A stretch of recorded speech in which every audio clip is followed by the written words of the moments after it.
गंगा मैया की जय। बोले सत्य सनातन धर्म की जय। बोले एकादशी माता की जय। पतित पावनी कलिमल हारिणी मंगलकारी मोक्षदायी माँ गंगा मैया का ये पवित्रतम तीर्थ हर की पैड़ी ब्रह्मकुंड है। पौष का महीना शुक्ल पक्ष आज एकादशी की पावन तिथि है। युधिष्ठिर भगवान श्री कृष्ण से प्रश्न कर रहे हैं, पतिता जयत्वया कृष्ण सफलैकादशी शुभा कथयस्व प्रसादेन शुक्ला कोशस्य या भवेत्। सभी श्रद्धालु अपने झूठे सफल झूठा छालों पर हे कृष्ण, घर की बड़ी पर आपने सुंदर सफल एकादशी का वर्णन किया। अब कृपा करके पौष महीने की शुक्ल पक्ष की एकादशी का वर्णन कीजिए। उसका नाम क्या है, विधि क्या है, किस देवता का पूजन होता है। हे पुरुषोत्तम, हे ऋषिकेश, किस एकादशी के व्रत से आप प्रसन्न होते हैं। श्री कृष्ण भगवान बोले, हे राजन, लोक के उपकार के लिए पौष शुक्ला एकादशी की विधि कहूँगा। हे राजन, इस एकादशी का नाम पुत्रदा एकादशी है। यह सब पापों को दूर करने वाली है। सिद्धि और कामना को पूर्ण करने वाले नारायण भगवान इसके देवता हैं। चर अचर तीनों लोकों में इससे श्रेष्ठ और कोई नहीं। कथा के सुनने से हरि भगवान मनुष्य को विद्यावान और यशस्वी बनाते। पापों को हरने वाली कथा में तुम्हें कहता, भद्रावती नाम की एक पुरी है। वहाँ पर सुकेतुमान नाम का एक राजा राज्य करता है। उसकी शैव्या नाम की प्रसिद्ध रानी है। वह राजा पुत्रहीन था। आज कहते हैं,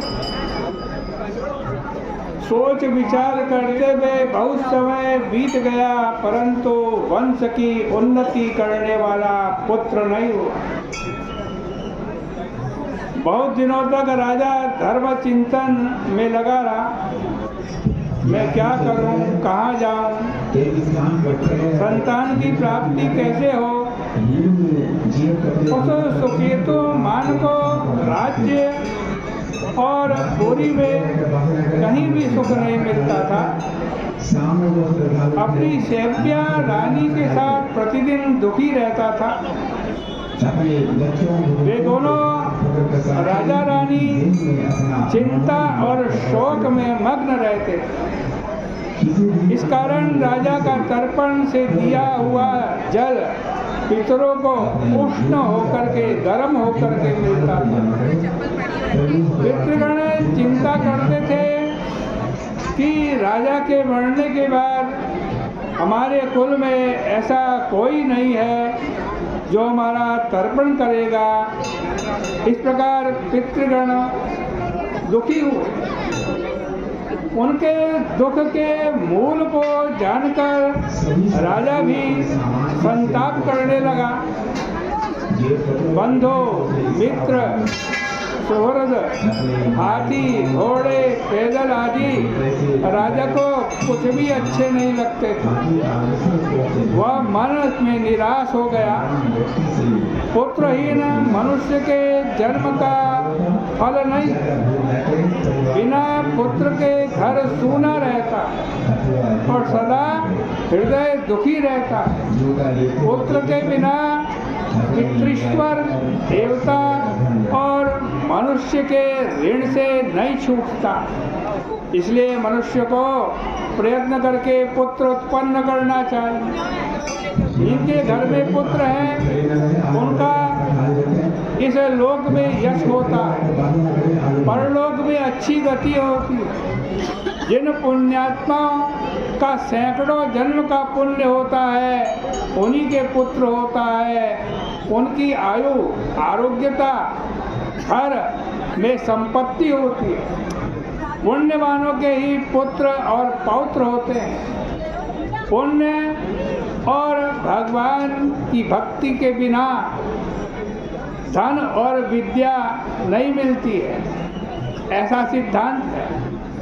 इस प्रकार चिंता करते हुए राजा को शांति नहीं मिलती थी। दिन रात चिंता में मग्न रहता था। फिर सुकेतुमान ने आत्महत्या का भी विचार किया, परंतु फिर सोचा इससे परलोक में दुर्गति होगी, इसलिए यह विचार छोड़ दिया। फिर संतान के अभाव से अपने शरीर को दुर्बल देखकर अपनी बुद्धि से अपना हित सोचकर घोड़े पर बैठकर राजा घोर वन में चला गया। पुरोहित आदि किसी भी मनुष्य को मालूम नहीं हुआ कि राजा कहाँ गया। मृग और पक्षियों से युक्त उस गंभीर वन में राजा वृक्षों का अवलोकन करता हुआ भ्रमण करने लगा। बड़, पीपल, बेल, खजूर, कटहल, मौनसिरी, सप्तपर्ण, इंदु, तिलक, साल, ताल, तमाल, आज सरल, गौंदी, कुकुब, श्लेषात्मक, बिलिया आदि अनेक वृक्षों को वो देखता हुआ वन में घूम रहा है। फिर राजा ने वन में मृग, व्याध, बराहा, सिंह, बंदर, आज कहते हैं बिल से निकलते हुए सर्प, बच्चों समेत मतवाले जंगली हाथी आदि अनेक वन के पशु पक्षियों को वो देखता हुआ आश्चर्यचकित होता हुआ, भयभीत होता हुआ जंगल में बढ़ता रहा। भूख प्यास से राजा का कंठ सूख गया। आज कहते हैं